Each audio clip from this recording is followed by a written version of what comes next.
नमस्कार दोस्तों। क्या आप जानते हैं कि मिट्टी की सेहत भी उतनी ही जरूरी है जितनी इंसान की? और इसी सोच के साथ शुरू हुई थी सॉइल हेल्थ कार्ड स्कीम, जिसकी अब 10वीं सालगिरह है। इस वीडियो में हम जानेंगे इस योजना की पूरी कहानी, इसके फायदे, चुनौतियां और आगे की राह। तो चलिए शुरू करते हैं। 2015 में प्रधानमंत्री नरेंद्र मोदी ने राजस्थान के सूरतगढ़ से इस स्कीम की शुरुआत की थी। इसका मकसद था हर किसान को एक कार्ड देना जिसमें उसकी जमीन की मिट्टी का पूरा हेल्थ चेकअप हो और उसके हिसाब से उर्वरकों की सलाह दी जाए। हर साल 2 बार मिट्टी के सैंपल लिए जाते हैं, एक बार रब्बी और एक बार खरीफ की कटाई के बाद। इन सैंपल्स को 12 चीजों के लिए टेस्ट किया जाता है। 4 मैक्रोन्यूट्रिएंट्स, 5 माइक्रोन्यूट्रिएंट्स और पीएच, ईसी, ऑर्गेनिक कार्बन जैसी मिट्टी की प्रॉपर्टीज। इसके लिए देश भर में गांव स्तर की मिट्टी परीक्षण लैब्स यानी वीएलएसटीएल्स बनाई गई हैं। अब तक 17 राज्यों में 665 लैब्स काम कर रही हैं। इसके साथ ही स्कूल सॉइल हेल्थ प्रोग्राम भी चलाया जा रहा है, जिसमें बच्चे मिट्टी की जांच करना सीखते हैं।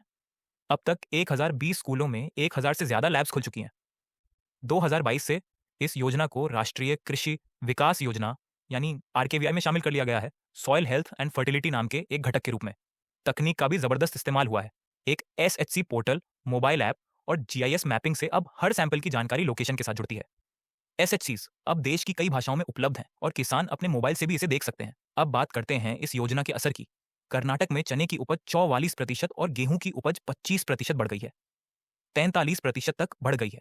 गेहूं में उर्वरकों की खपत में भी भारी कमी आई है। नाइट्रोजन 7%, फॉस्फोरस 41% और पोटेशियम 27% तक घटा है। कीट और बीमारियां भी 46% तक कम हुई हैं। कुल मिलाकर मिट्टी की बनावट, फसल की बढ़वार और गुणवत्ता सब कुछ बेहतर हुआ है। लेकिन कुछ चुनौतियां अभी भी हैं।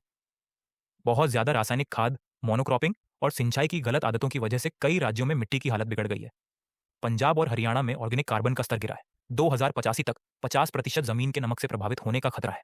आगे बढ़ने के लिए हमें करना होगा किसानों को जागरूक करना, क्योंकि अभी सिर्फ 57% किसान ही स्कीम के बारे में जानते हैं। हर तालुका में मिट्टी परीक्षण लैब्स बनानी होंगी। एसएचसीज को समय पर बोवाई से पहले पहुंचाना होगा। इजराइल की प्लांटरे जैसी तकनीकें लानी होंगी जो रियल टाइम डेटा देती हैं। और हाँ, जो किसान हरी खाद, वर्मी कंपोस्ट और जैविक खेती को अपनाएं, उन्हें पुरस्कार और प्रोत्साहन मिलना चाहिए।